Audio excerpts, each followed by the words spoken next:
Attention, le milieu aquatique n'est pas oublié. Je vous propose de découvrir le premier drone sous-marin.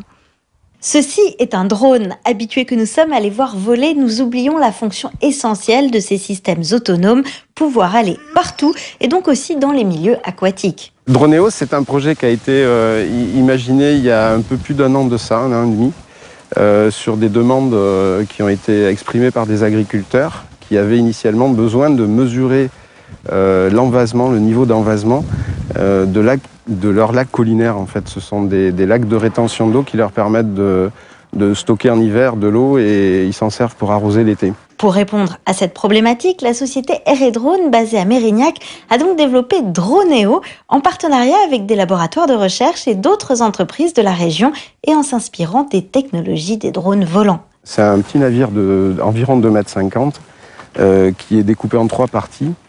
La partie avant, en fait, est insubmersible et permet de stocker tout ce qui est batterie, tous les accessoires un peu lourds comme ça. La partie arrière va permettre d'embarquer, elle est insubmersible aussi, elle embarque, on va dire, toute l'électronique, les capteurs, le système de géopositionnement autre. Et la partie centrale, elle, est ouverte, donc elle a accès à l'eau, elle peut s'immerger. Et c'est dans cette partie-là qu'on va de manière modulaire, embarquer les différents capteurs.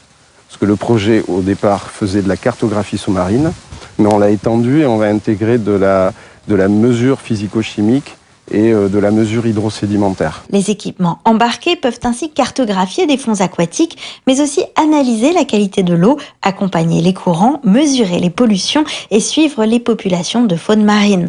Autant d'applications qui devraient permettre de développer ce drone aquatique, aujourd'hui encore en phase de test.